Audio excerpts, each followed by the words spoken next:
Ang mga diskurso ni Kristo ng mga huling araw.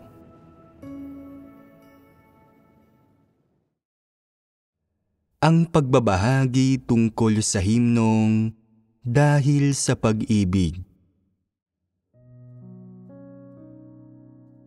Sa lahat ng himnong tungkol sa buhay iglesia na naririnig kong kinakanta ninyo, napakakaunti pa rin sa mga ito ang tungkol sa praktikal na karanasan. Sa karamihan ng mga himno, napakababaw ng mga karanasan. Walang masyadong naitutulong sa mga tao ang pagkanta ng mga ito. Ang ilan sa mga himnong ito ay binubuo lamang ng walang saysay na teorya, wala ni katiting na realidad. Tingnan natin bilang halimbawa ang Dahil sa Pag-ibig. Napakalalim ng pag-ibig ng Diyos sa atin at walang hanggang pag-ibig. Lahat ng ito ay walang saysay, theoretical at binubuo ng mga walang kabuluhang salita. Talagang hindi praktikal ang mga ito. Ano ang tingin ninyo sa mga liriko ng tatlong himnong ito? Walang saysay ang lahat ng ito. Ang lahat ng ito ay mga salita lamang mula sa mga kuro-kuro at imahinasyon ng mga tao. Walang itinatampok ang mga ito na anumang salita tungkol sa praktikal na karanasan. Kung hindi man lang kaya ng isang taong magsulat ng mga himnong tungkol sa karanasan, pero gusto pa rin niyang magsulat ng mga himno ng papuri sa Diyos, hindi ba't higit ito sa kanyang kakayahan? Posible ba para sa isang ordinaryong tao na masaksihan kung ano ang mayroon ang Diyos at kung ano ang Diyos at na masaksihan ang diwa ng Diyos? Ilang tao ang kayang gumawa nito? Kung wala kang alam tungkol sa Diyos at isusulat mo ang lahat ng kuro-kuro at imahinasyong ito sa papel, tutugma ba ito sa diwa ng Diyos? Tutugma ba ito sa mga katunayan tungkol sa gawain ng Diyos? Pagpupuri ba sa Diyos ang pagpapahayag ng mga kuro-kuro at imahinasyong ito? Kung wala kang kaalaman tungkol sa Diyos, hindi magiging praktikal ang mga isusulat mong mga himno ng papuri sa Kanya. Sa halip, dapat kang sumulat tungkol sa sarili mong tunay na karanasan, tunay na kaalaman at personal na pagkaunawa. Magsalita ng may pagpapakumbaba tungkol sa mga bagay na makatotohanan at konkreto, at umiwas sa pagyayabang at pagmamalabis. Isinusulat mo ang mga salitang ito, ang mga paksang tulad ng plano ng pamamahala ng Diyos, ang matuwid niyang disposisyon, ang pag-ibig niya, ang pagiging marangal niya, ang kadakilaan niya, ang pangingibabaw niya, at ang pagiging natatangi niya. Totoo bang naiintindihan mo ang mga bagay na ito? Nauunawaan mo ba ang mga ito? Kung hindi mo nauunawaan ang mga ito, pero ipinipilit mo pa ring magsulat tungkol sa mga ito, pikit mata ka lang na sumusulat, nagpapakitang gilas, at ipinagyayabang ang sarili mo. Nililito nito ang mga tao tuwing sumasabay sila sa pagkanta. Sumusunod sila sa iyo sa pagpapakitang gilas habang kumakanta sila ng mga walang kabuluhang salita, at wala itong ibinibigay na benepisyo kanino man kapag tapos na ang pagkanta. Ano ang mga kahihinatnan nito? Hindi ba't pinaglalaroan lang ninyo ang mga tao at sinasayang ninyo ang oras nila? Hindi ba't panlilin lang at panluloko ito sa Diyos? Hindi ka ba nahihiya? Tingnan ninyo ano ang mga liriko ng himnong Dahil sa Pag-ibig. Dahil sa pag-ibig, nilikha ng Diyos ang sangkatauhan at lagi niya silang inaalagaan at binabantayan. Mayroon bang anumang tama sa pangungusap na iyan? Mayroon ba ritong tumutugma sa katotohanan? Dahil sa pag-ibig, nilikha ng Diyos sina Adan at Eva, hindi ba't ganito? Hindi ganito. Kung gayon, bakit niya sila nilikha? Nais ng Diyos na isagawa ang isang plano ng pamamahala sa pamamagitan ng sangkatauhang nilikha niya. Isang 6,000 taong plano ng pamamahala.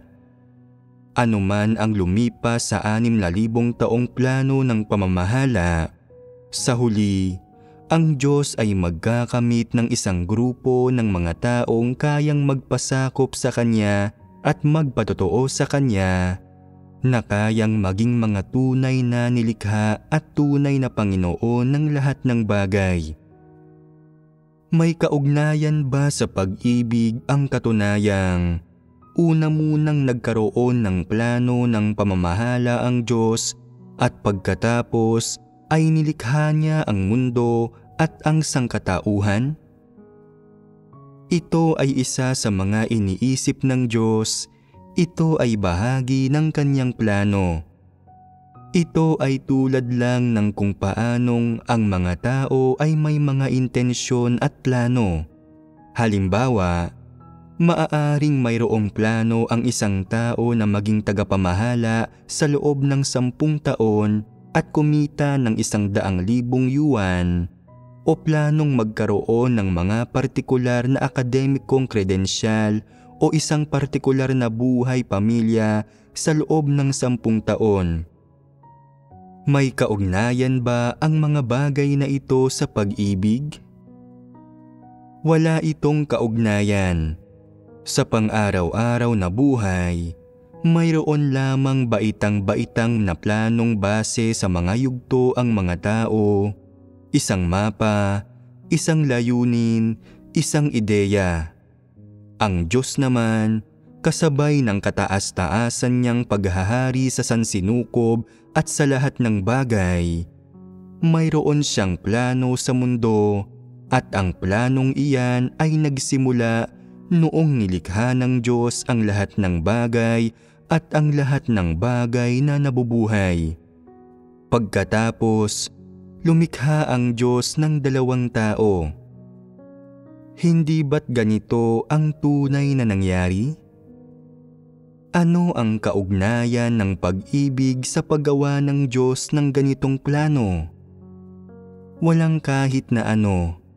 Sa inyong pananaw, kung gayon, tama ba ang pahayag na dahil sa pag-ibig, nilikha ng Diyos ang sangkatauhan at lagi niya silang inaalagaan at binabantayan? Paano iibigin ng Diyos ang sangkatauhan bago niya sila nilikha? Hindi ba't magiging walang kabuluhan ang ganitong pag-ibig? Inilalarawan mo ang paglikha ng Diyos sa sangkatauhan bilang gawain ng pag-ibig ng Diyos. Hindi ba't paninirang puri iyan sa Diyos? Hindi ba't paglapastangan iyan? Hindi ba't masyadong hindi objektibo iyan? Paano mailalarawan ang pagiging hindi objektibo nito? Wala ba itong katwiran? Inihayag ng Diyos ang misteryo ng 6,000 taong plano ng pamamahala at ang misteryo ng Kanyang 3 yugto ng gawain. Iniisip mong may kaunti ka nang nauunawaan, na may kaunti ka ng mababaw na pagkaunawa sa Diyos, pero ito ay literal na pagkaunawa lamang. Gayunman, nangangahas kang tukuyin ang mga bagay-bagay sa ganitong paraan. Sinasabi mong dahil sa pag-ibig, kung kaya't ginagawa ng Diyos ang isang bagay, kung bakit niya isinasagawa ang isang partikular na gawain o kung bakit siya nagkakaroon ng partikular na plano. Hindi ba't kahangalan at kawalan ng katwiran ang lahat ng iyan? Kaya, mayroon bang anumang tama sa pahayag na dahil sa pag-ibig, nilikha ng Diyos ang sangkatauhan? Wala. Hindi ito naaayon sa katotohanan. Isantabi muna natin ang usapin kung ito ay naaayon sa katotohanan. Sa halip, tingnan natin kung naaayon ba ito sa mga aktwal na sitwasyon. Sa tingin ba ninyo ay praktikal ang pahayag na ito? Hindi ito praktikal. Hindi ba't pangangarap lamang ito ng gising? Ang paglikha ng Diyos sa sangkatauhan ay walang kaugnayan sa pag-ibig, kaya walang basihan ang pahayag na dahil sa pag-ibig, nilikha ng Diyos ang sangkatauhan. Pawang kathang isip lamang ito, wala itong saysay. Pikit mata mong nililimitahan ang Diyos at iyon ay paglapastangan sa Kanya at hindi paggalang sa Kanya at sinusukat mo siya gamit ang mga pananaw ng tao at ang mga imahinasyon at kuro-kuro ng tao na tahasang pagkakamali, di makatwiran at walang kahihiyan. Kung kaya, ang pariralang dahil sa pag-ibig, nilikha ng Diyos ang sangkatauhan ay sadyang walang kabuluhan. Sa pagpapatuloy pa, ganito ang liriko. Nilikha ng Diyos ang sangkatauhan at lagi niya silang inaalagaan at binabantayan. Sinasabi ng taong sumulat ng himnong ito na ito rin ay dahil sa pag-ibig. Kaya, kung maling sabihin na nilikha ng Diyos ang sangkatauhan dahil sa pag-ibig, tama bang sabihin na dahil sa pag-ibig ay laging inaalagaan at binabantayan ng Diyos ang sangkatauhan? Hindi. Bakit hindi ito tama? Anong klase ng pag-uugali ito ang lagi niya silang inaalagaan at binabantayan? Ano ang diwa ng ugaling ito? Ito ba ay responsibilidad? Maaari bang mahalin ng Diyos ang isang bagong likhang tao na walang nauunawaan, hindi nakakapagsalita, walang pagkilatis, at maaaring matukso ng ahas? At paano naman ang paraan ng pagbibigay ng pag-ibig, kung paano ito ipinapakita, kung paano ito ipinamamalas, kung paano ito ipinapahayag? Mayroon bang anumang tiyak na detalye tungkol dito? Wala. Ito ay responsibilidad. Ang tunay na damdaming nangyayari dito ay ang responsibilidad ng Diyos. Dahil ang Diyos ang lumikha sa sangkatauhan, malamang ay binabantayan niya sila, inaalagaan at pinoprotektahan sila at pinamumunuan sila. Ito ang responsibilidad ng Diyos. Hindi niya ito ginagawa dahil sa pag-ibig. Kung ilalarawan mo ito na dahil sa pag-ibig ng Diyos, malubha ang maling pagkaunawa mo sa Diyos. Hindi wasto na maging ganito ang pagkaunawa sa Kanya. Ano ang alam ng dalawang bagong likhang tao? Maliban sa pagkakaroon ng hiningang ibinigay sa kanila ng Diyos, wala silang nauunawaan, wala silang alam. Lalong wala silang kaalaman tungkol sa Diyos. Hindi nila alam kung sino ang Diyos o kung ano ba ang tungkol sa Kanya. At hindi nila alam kung paano makinig sa mga salita ng Diyos at magpasakop sa Kanya. Ni hindi nila alam na problema ang lumayo sila sa Diyos at pagtaguan siya. Paano iibigin ng Diyos ang sangkatauhang tumatanggi at lumalaban sa Kanya gaya nito? Paano niya sila iibigin? Sa diwa, inaalagaan at binabantayan ng Diyos ang sangkatauhan at kinakatawan lang ng ginagawa ng Diyos ang isa sa Kanyang mga responsibilidad. Dahil ang Diyos ay may plano at kahilingan sa Kanyang puso, kailangan niyang bantayan at protektahan ang sangkatauhang nilikha niya. Kung nagmamatigas at walang ingat mong sasabihin na ang pagprotekta at pangangalaga ng Diyos sa sangkatauhan ay dahil sa pag-ibig, gaano karaming nilalaman ang dapat mayroon ang pag-ibig na iyan? Karapat-dapat ba talagang ibigin ng Diyos ng ganito ang mga tao?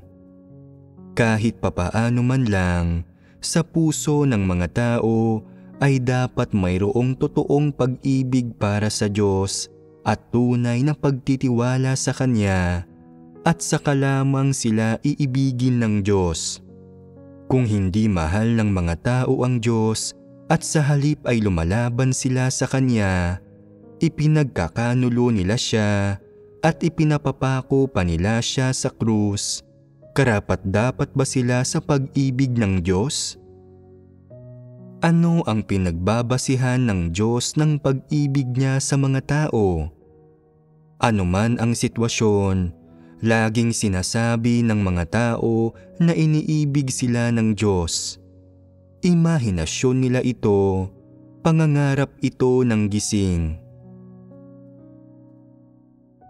Sunod ay, dahil sa pag-ibig, gumawa ng mga batas at kautusan ang Diyos para gabayan ang buhay ng tao sa mundo. Dahil sa pag-ibig, nagkatawang tao ang Diyos at ibinigay niya ang Kanyang buhay para tubusin ang sangkatauhan. Detalyado nitong ibinubuod ang mga bagay-bagay. Mula sa paglikha ng mundo hanggang sa kapanahunan ng kautusan at pagkatapos sa kapanahunan ng biyaya, noong nagkatawang tao ang Diyos para tuparin ang gawain ng pagtubos, inilalarawan ng dalawang linyang ito ang dalawang yugto ng gawain ng Diyos. Sa kasamaang palad, maling tukuyin ang himnong ito gamit ang unang tatlong salita na dahil sa pag-ibig, na gamitin ang mga salitang ito bilang pananda ng direksyon para sa paglalarawan nito.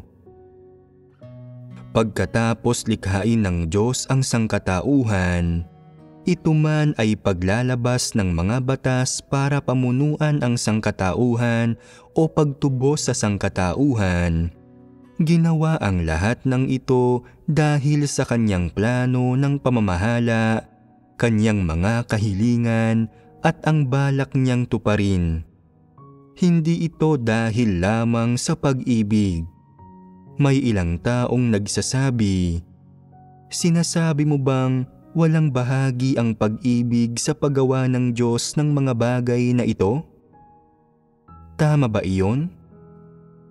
Mayroong diwa ng pag-ibig ang Diyos, pero kung sasabihin mong ang diwa ng Diyos sa pagtupad ng tatlong yugtong gawain niya ay dahil sa pag-ibig, maling-mali iyan.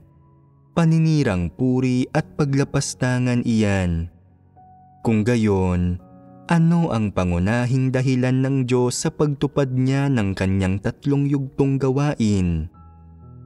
Ito ay dahil sa plano ng pamamahala ng Diyos, mga kahilingan ng Diyos, at dahil sa kung anong gagawin ng Diyos.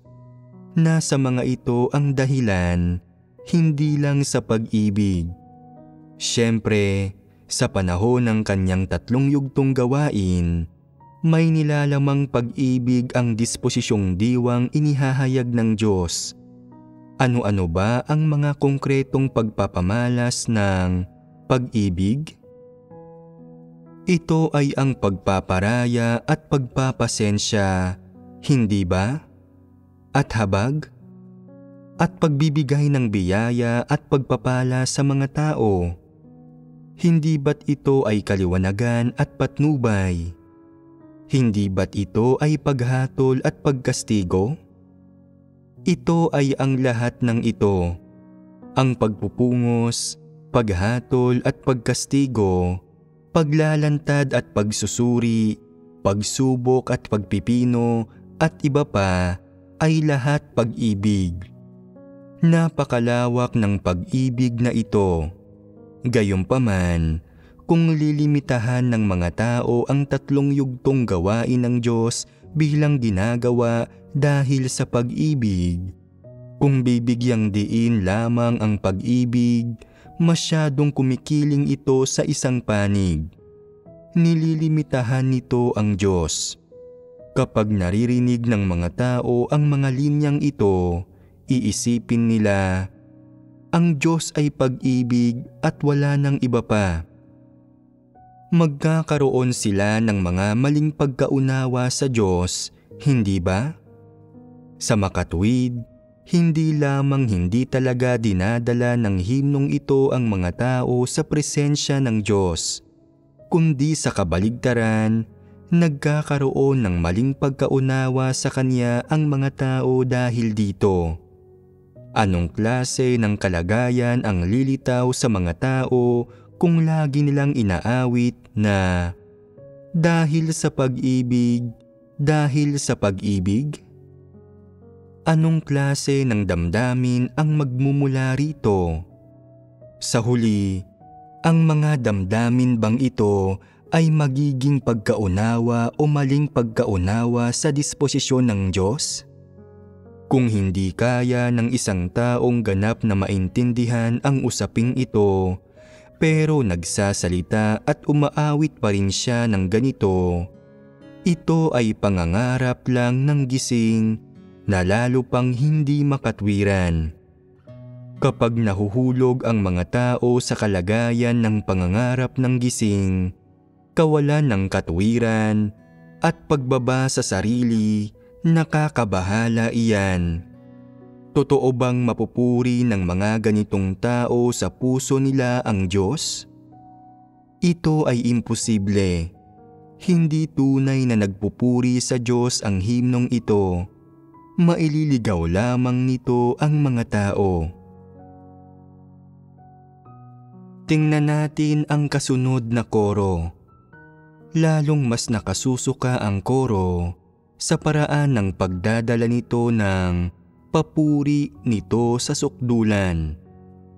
Tama ba ang linyang, O Diyos, lahat ng inihahayag ng iyong gawain at ng iyong mga salita ay pag-ibig? Hindi. Sa anong paraan ito mali? Nililimitahan nito ang mga salita at gawain ng Diyos. Paano nito nililimitahan ang mga iyon? Nililimitahan nito na ginagawa lang ang mga iyon dahil lamang sa pag-ibig. Ipinapakita ng lahat ng pahayag at salita ng Diyos ang kanyang disposisyon na pagiging matuwid at pagiging banal.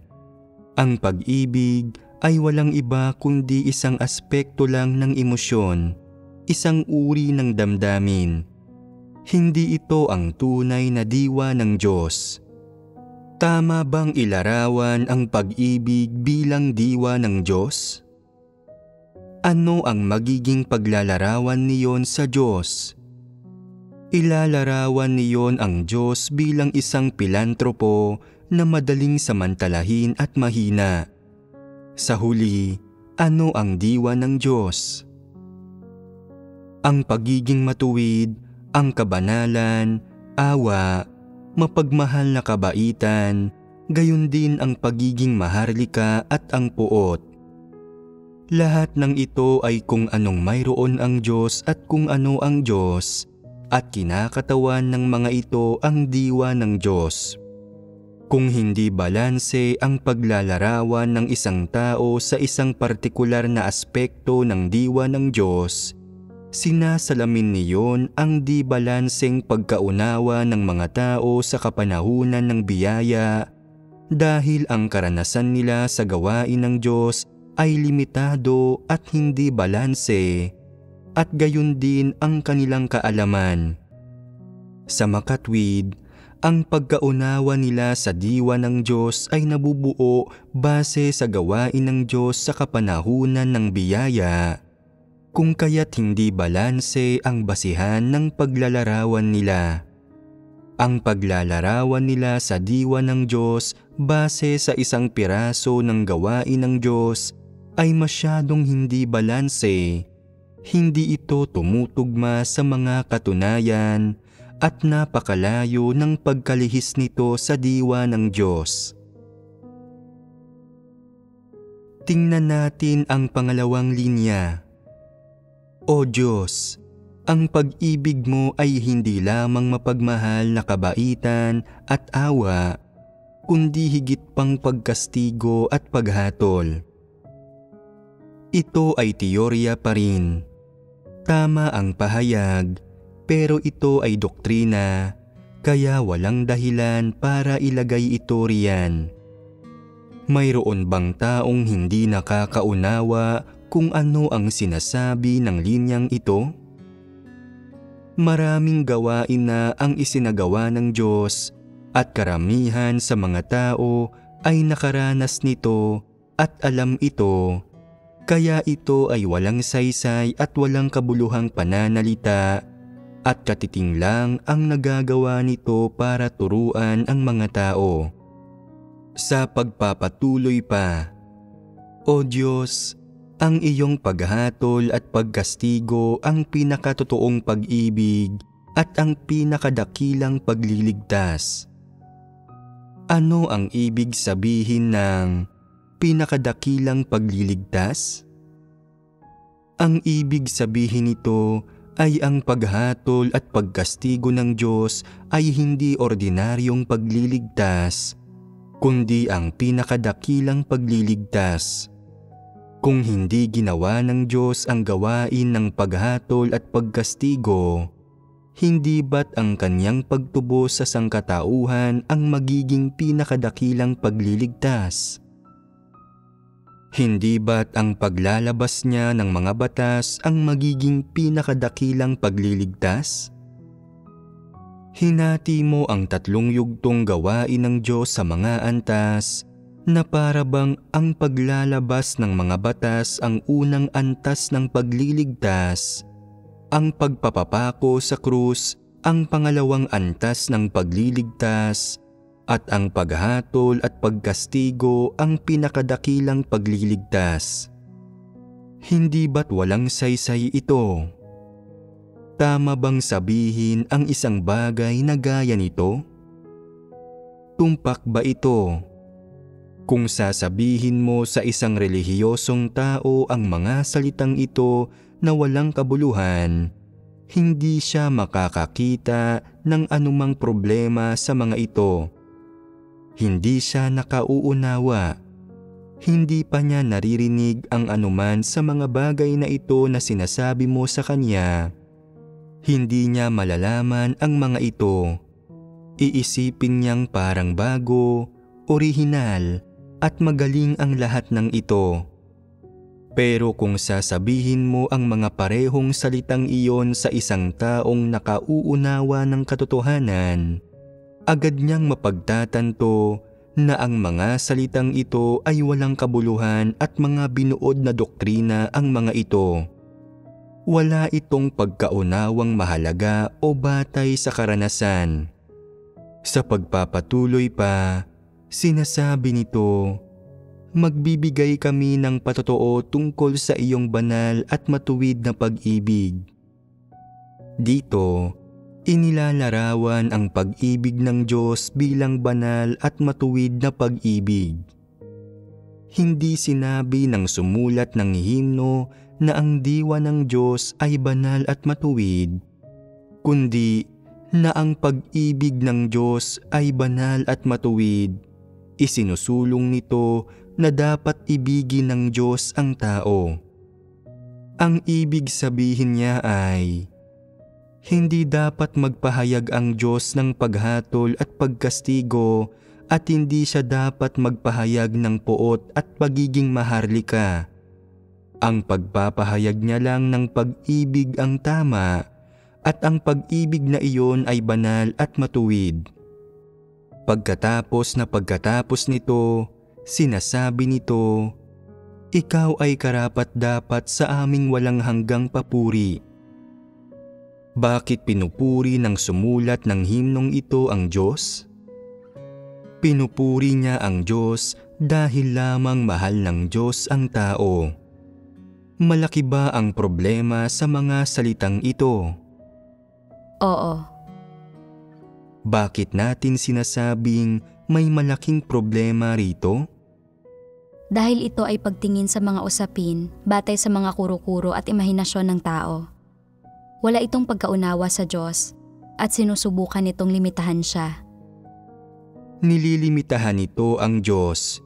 Hindi nito nauunawaan ang katotohanan at wala itong tunay na kaalaman sa Diyos. Pero sumusubok pa rin itong magbuod. Ang pagbubuod mo ay hindi tumutugma sa mga salita ng Diyos at malayo ito sa katotohanan at medyo inililigaw pa nito ang mga tao. Ito ay panghuhusga sa Diyos. Sa tingin mo, ano ang makukuha ng mga tao sa pagkanta ng unang talata ng himnong ito? Magkakaroon sila ng mga kuro-kuro tungkol sa Diyos. Anong mga kuro-kuro? Maniniwala silang ang Diyos ay pag-ibig at na pag-ibig lamang ang mayroon ang Diyos at wala ng iba. Ano ang mali kung ganito ang madama ng mga tao?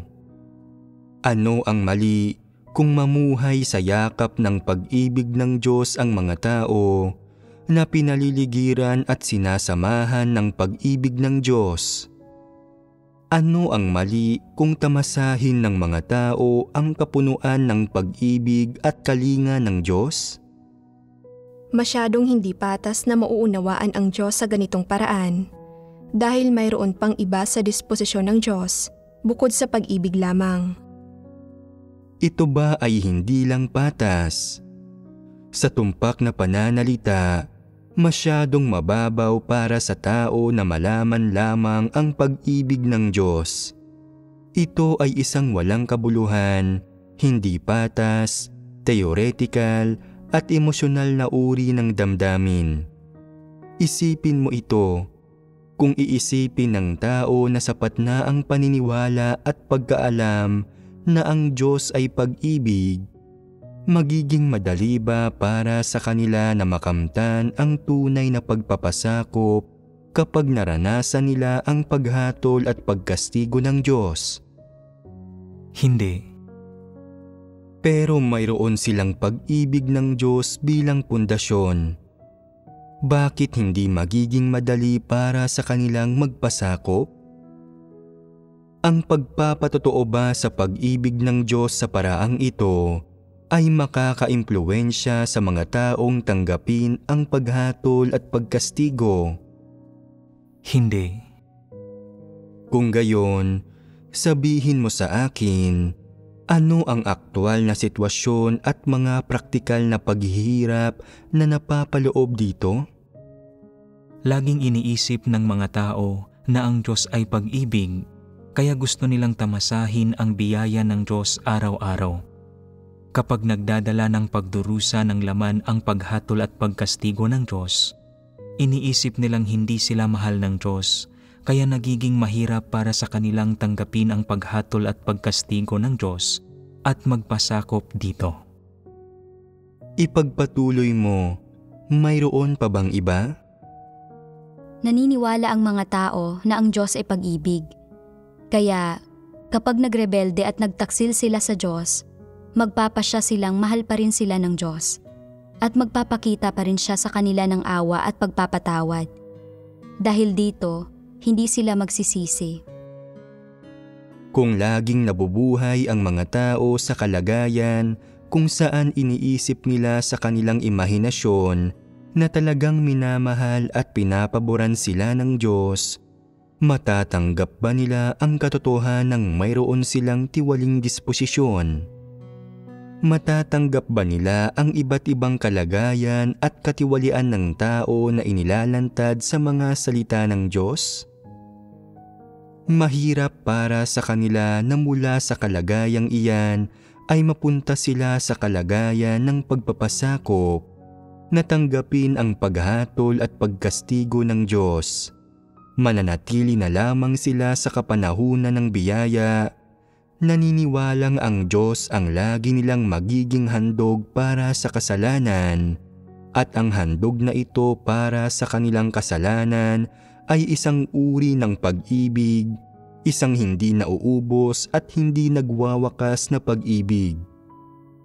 Kung ganito ang pagkaunawa nila sa pag-ibig ng Diyos, ano ang magiging bunga nito? Matutulad ito sa mga relihiyosong tao. Wala silang pakialam kung paano sila nagkakasala. Nagdarasal lamang sila sa gabi at umaamin sa kanilang mga kasalanan. At iyon na iyon. Iniisip nilang patuloy silang patatawarin ng Diyos at patuloy siyang magbibigay ng awa at mapagmahal na kabaitan at magkakaloob ng biyaya. Dahil dito, nagiging mahirap para sa kanila na amining mayroon silang tiwaling disposisyon, natanggapin ang paghatol at pagkastigo ng Diyos at na magpasakop sa gawain ng Diyos at maabot ang punto kung saan matatanggap nila ang kanyang pagliligtas.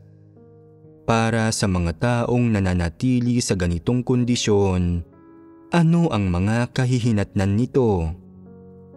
Lalabanan at tatanggihan ba nila ang Diyos kapag dumating siyang muli para gumawa ng bagong gawain? Kung gayon, makasasalubong ba sila sa pagbabalik ng Diyos? Bakit hindi matanggap ng mundo ng relihiyon ang gawain ng Diyos sa mga huling araw? Hindi ba't ang lahat ng ito ay dahil sa maling pagkaunawa sa Diyos? Ito ay napakasamang kahihinatnan. Kung hindi kilala ng mga tao ang Diyos, magiging napakahirap para sa kanilang magpasakop sa Kanya. Ano ang ipinapakita ng katotohanan ito? Ipinapakita nito na may mga tiwaling disposisyon ang mga tao at nalikas nilang tendensiya ang lumaban at magrebelde sa Diyos, ang hindi maging katugma ng Diyos. Kaya ng mga taong lumaban sa mga layunin ng Diyos sa bawat pagkakataon at lumaban sa katotohanan sa bawat pagkakataon. Ang kalikasan at likas na tendensiya ng mga tao ay ang ayawan ang katotohanan. Ang likas nilang tendensiya ay ang lumaban at magrebelde sa Diyos. Maaari bang mahalin ng Diyos ang ganitong tao? Iniibig man sila o hindi ng Diyos, karapat-dapat man sila o hindi sa pag-ibig ng Diyos, hindi magagawa ng Diyos na ibigin ang ganitong tao. Hindi ba't ito ay totoo? Magmula sa panahong inumpisahan ng Diyos na isagawa ang gawain ng paghatol at ilantad ang diwa ng katiwalian ng sangkatauhan hanggang sa kasalukuyan, ipinapahayag na ng Diyos ang katotohanan. Marami na siyang binigkas na salita para iligtas ang sangkatauhan at bumigkas na rin siya ng maraming masasakit na salita ng paghatol. Nadarama ba ninyo ang tunay na saloobin ng Diyos sa sangkatauhan? Sa huli, iniibig ba niya o kinasusuklaman ang sangkatauhan? May ilang nagsasabi, mula sa katotohanang binigyan ng Diyos sina Adan at Eva ng mga damit na yari sa balat, nalaman at natutunan kong mahal ng Diyos ang mga tao at na ang saloobin niya sa sangkatauhan ay ang pagmamahal, walang galit, Tama ba ang paraang ito ng pagkaunawa sa mga bagay-bagay? Hindi. Ano ang mali rito? Itinuturing nito na para bang ang iba't ibang responsibilidad, tungkulin at obligasyon ng Diyos sa sangkatauhan ay ginawa dahil iniibig ng Diyos ang tao at dahil ang mga tao ay kaibig-ibig, nararapat ibigin at karapat-dapat sa pag-ibig ng Diyos. Hindi ba't maling paraan ito ng pag-unawa sa mga bagay-bagay? Ang lahat ng ginagawa ng Diyos ay dahil sa responsibilidad at obligasyon at ito rin ay dahil sa kanyang diwa. Ito ay una sa lahat dahil sa kanyang plano at pagkatapos niyon dahil sa kanyang obligasyon. Siyempre, habang tinutupad ng Diyos ang obligasyong ito, inihahayag niya ang kanyang disposisyon, gayon din ang kanyang diwa. Kaya, ano ang kanyang disposisyong diwa? Ito ay ang pagiging matuwid, pagiging banal, pagiging maharlika, at pagiging hindi nalalabag. Kung ganito ang disposisyon at diwa, at naharap sa sangkatauhan na malalim ng nagawang tiwali ni Satanas, ano ang dapat maging pinakatumpak na saloobin at mga kaisipan ng Diyos sa sangkatauhan? Dapat ba na ito ay ang labis na ibigin ang sangkatauhan na hindi niya na kayang mahiwalay sa kanila? Lalo nang dapat na ito ay responsibilidad. Ang responsibilidad niya ay ang kanyang gawain. Hindi niya labis na iniibig ang sangkatauhan na hindi na niya kayang mahiwalay sa kanila. Minamahal sila ng labis-labis. Hindi siya puno ng pag-ibig para sa kanila at hindi rin niya sila iniingatan na para bang kanyang sinisinta. Ang tunay na saloobin ng Diyos sa ganitong sangkatauhan ay ang masuklam hanggang sa kaibuturan. Kaya, bakit ko sinasabing ang himnong ito ay nakakasuklam hanggang sa kaibuturan? Dahil ipinapahayag nito ang pangangarap ng gising ng mga tao. May pag-ibig ang Diyos, kaya iniisip ng mga tao na ginawa niya ang lahat ng ito dahil ang tao ay kaibig-ibig at karapat-dapat ibigin.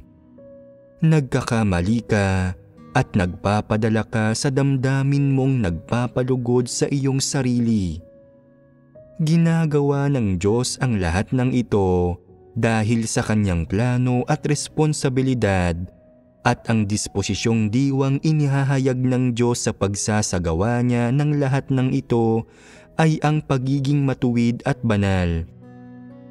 Anuman ang inihahayag ng Diyos, siyempre mayroong pag-ibig sa diwa ng Diyos at ang ginagawa ng Diyos sa sangkatauhan ay dahil lamang mayroong pag-ibig sa diwa ng Diyos.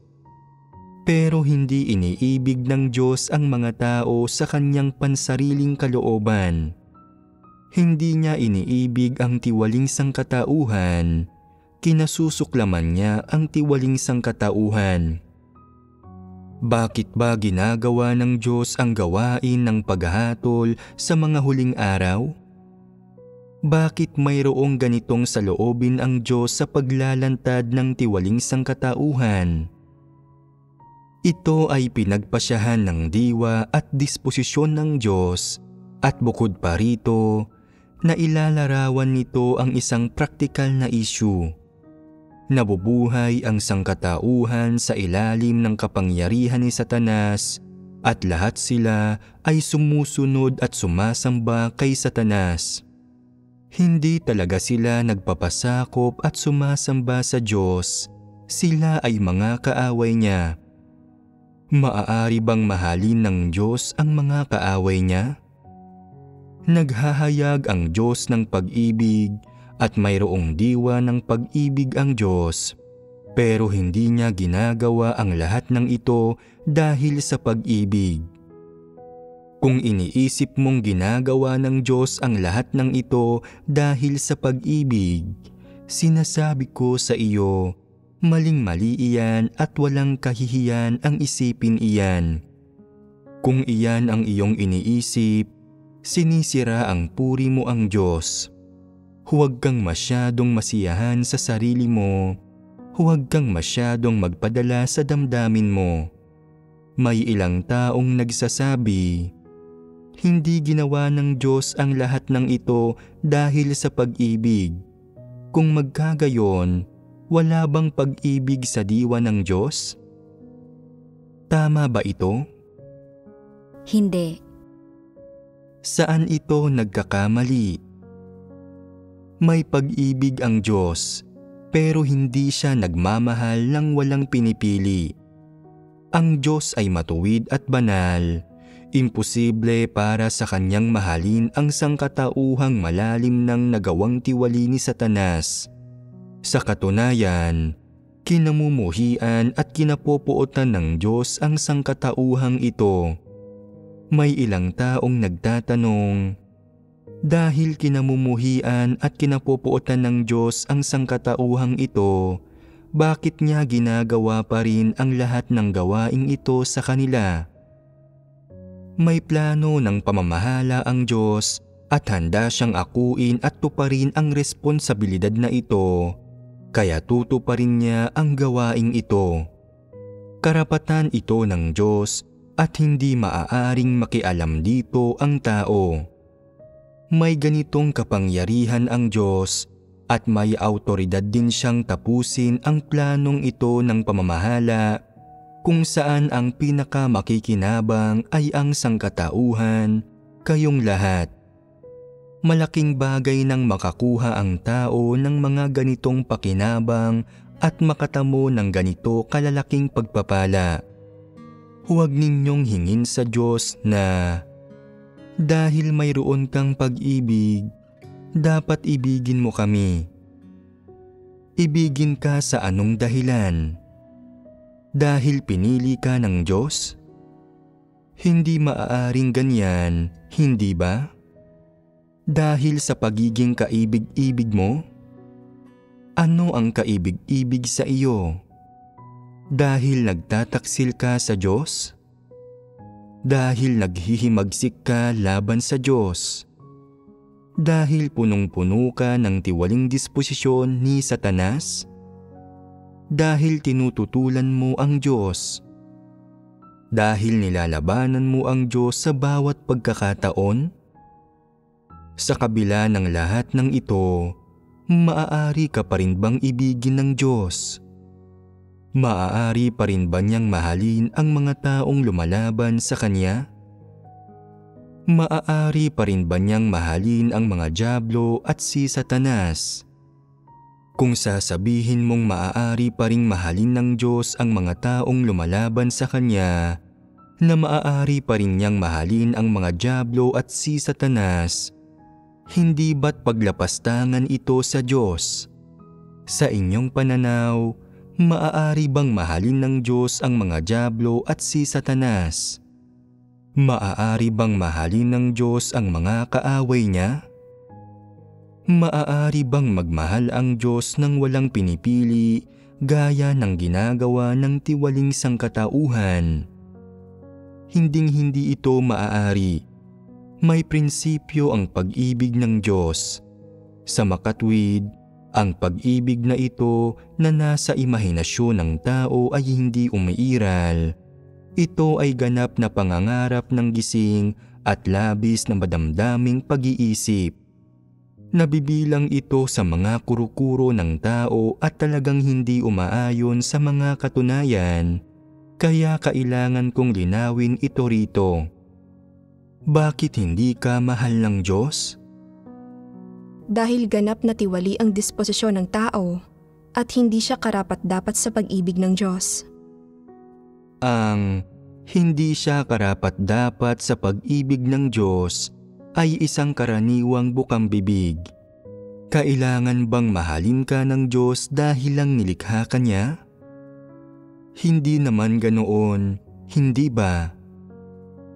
Nilikha ng Diyos ang lahat ng bagay at ang buong sansinukob. Dapat ba talaga niyang mahalin ang bawat isang bagay? Maaaring piliin ng Diyos na mahalin ka at maaari niyang piliing hindi ka mahalin. Karapatan ito ng Diyos. Ito ay isang katunayan. Ang isa pang katunayan ay na kung gusto mong mahalin ka ng Diyos, kung gusto mong matanggap ang pag-ibig niya, kailangan mong gumawa ng isang bagay na karapat-dapat sa pag-ibig niya. May nagawa ka na bang karapat-dapat sa pag-ibig niya? Mayroon ka bang pag-uugali, pagkatao, o disposisyong nagpapalugod sa Diyos? Marahil hindi sa mga unang taon ng pananampalataya nila sa Diyos, pero sa mga susunod na taon, nagpapakita ang ilang tao ng ilan sa mga pag-uugaling ito.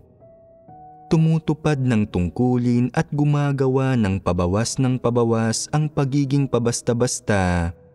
Nagkakaroon ng kakayahang hanapin ang mga prinsipyo, natututong sumunod at magpasakop, at hindi kumikilos ng basta na lamang. Hindi umaasa sa mga imahinasyon at kuro-kuro kapag nahaharap sa isang bagay. Kayang manalangin at hanapin ang Diyos. Nakikipagtulungan sa mga kapatid at mas madalas na nakikipagbahaginan sa kanila at nagkakaroon ng mas mapagpakumbaba at puspusang pag-iisip. Nagkakaroon ng kaunting sinseridad at kaunting tunay na pananalig sa Diyos kahit na hindi sila masasabing tapat sa gawaing ipinagkakatiwala sa kanila ng sambahayan ng Diyos at sa atas ng Diyos, at kayang ituon ang atensyon sa paghahangad sa katotohanan at pagbibigay pansin sa mga pagbabago sa kanilang mga disposisyon. Kayang magkusa sa pagkilala ng sarili nilang katiwalian, sa pag-alam ng sarili nilang kayabangan at pagiging mapanlinlang.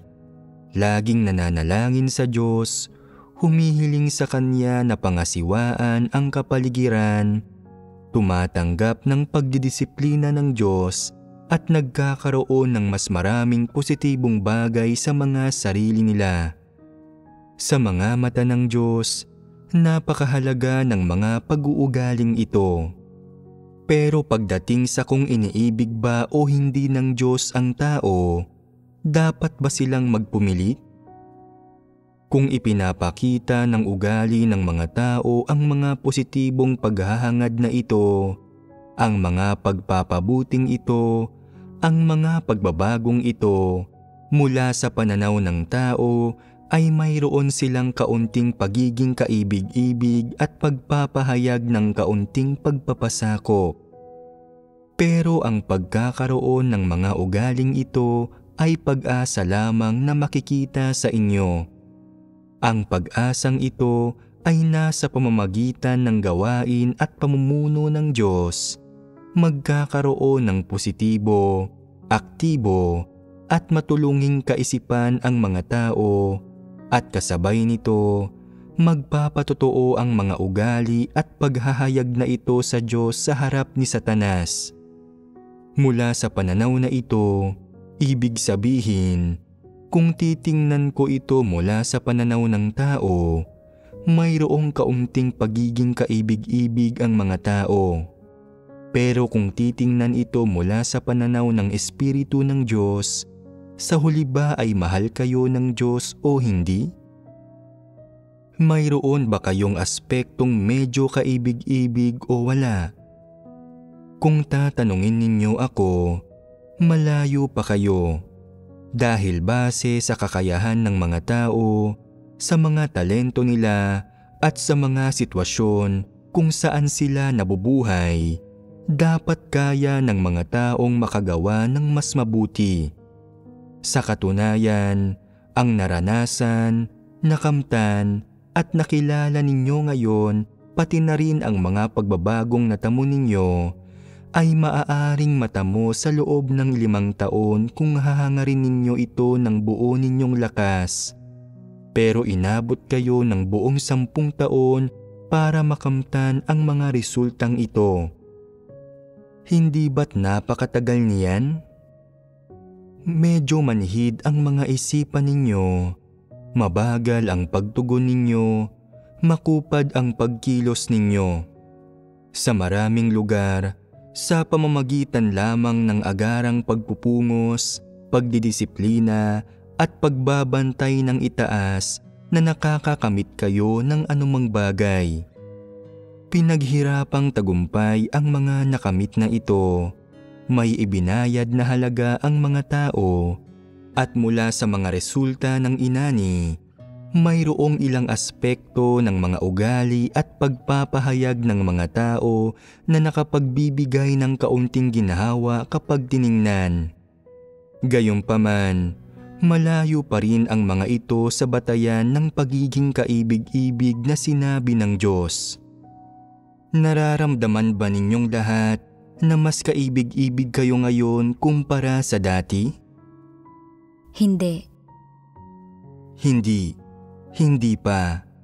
Matutuklasan mo kung anong mga bagay ang ipinapakita mo tungkol sa iyong sarili sa pamamagitan ng kaunting pagsisiyasat sa sarili. Marami pa rin palang karumihan sa akin. Sa sandaling pagnilayan ko ang isang bagay, lumilitaw ang mga tusong pakana sa isip ko at ginagawa ko ang mga bagay-bagay ng pabasta-basta. Sa sandaling maguluhan ako gaya nito, lumilitaw muli ang mga problema at pagkatapos kong pag-isipan ang mga ito, lumilitaw muli ang mga tusong pakana at maninisi uli ako at babalik sa pagiging mapagpalugod ng mga tao. Gaya ng nakikita mo, sa pamamagitan lamang ng kaswal na pagsusuri sa iyong sarili sa buong araw, naghayag ka na ng malaki-laking katiwalian. Kaya ano ang kaibig-ibig sa iyo? Hinihiling mo pa ring mahalin ka ng Diyos pero mababa ang tingin mo sa iyong sarili. Pakiramdam mo ay talagang wala kang halaga at walang anuman tungkol sa iyo ang karapat-dapat sa papuri o pagmamahal ng ibang tao. Kung hindi kaya ng mga taong mahalin ka, paano mo aasahan ang Diyos na mahalin ka? Posible ba iyon? Ngayong sapat na nating nalinaw ang mga katunayang ito, hindi ba't dapat nang alisin ang himnong ito? Ito ay dapat nang alisin. Ito ay puno ng mga kuro-kuro at imahinasyon at mga salitang galing sa relihiyon. Kaya may nagagawa bang anumang nakabubuti sa iba ang pag-awit ninyo ng himnong ito? Nasisiyahan ba kayong kantahin at pakinggan ito? Hindi lamang pumipigil sa pag-unawa sa katotohanan ang pagkanta nito, inililigaw din nito ang mga tao. Hindi lamang ito bigong alisin sa kanila ang mga kuro-kuro nila, pinapalalim at pinapatibay pa nito ang mga kuro-kurong iyon. Hindi ba't nakapipinsala ito sa mga tao? Sa pagkanta ng himnong ito, hindi lamang mas nagiging mahirap para sa inyong maunawaan ang katotohanan. Nagiging mas madali pa para sa inyong mamuhay sa loob ng inyong mga kuro-kuro at imahinasyon tungkol sa Diyos. Talagang walang ginagawang mabuti kanino man ang himnong gaya nito. Kung kaya, napupuno ng galit ang aking puso tuwing naririnig ko kayong lahat na kumakanta ng himnong ito. Walang saysay ang napakaraming taon ninyo ng pakikinig ng sermon. Walang saysay ang pagbabasa ninyo ng napakaraming salita ng Diyos. Kahit ngayon ay wala pa rin kayong tunay na kaalaman sa disposisyon ng Diyos, talagang gusto ko kayong sampalin ng ilang beses. Sino ang sumusulat ng lirikong puno ng mga ganitong kurukuro at imahinasyon? At kinakanta pa rin ninyo ng may matinding pagkahumaling. Wala ba talaga kayong pagkilatis? Labis ninyo akong nadismaya. Nananampalataya kayo hanggang ngayon nang walang nakakamit na anumang katotohanang realidad. Ni hindi ninyo kayang kilalanin ang mga salita mula sa mga kurukuro, imahinasyon at kakatuwang bagay, pero kinakanta pa rin ninyo ang mga ito.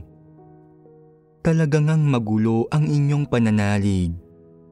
Ano pa ba ang masasabi ko?